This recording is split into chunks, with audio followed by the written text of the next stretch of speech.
County, no, they said Henry, that. Indiana. Winter storm watch in effect from late Friday night through late Saturday night. Heavy mixed precipitation possible.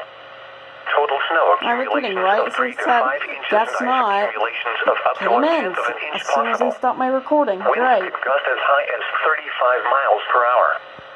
The areas affected include portions of central, east central, and west central Indiana.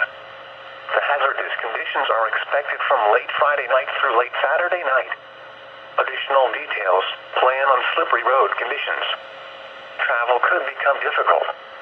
A winter storm watch means there is potential for significant snow, sleet, or ice accumulations that may impact travel.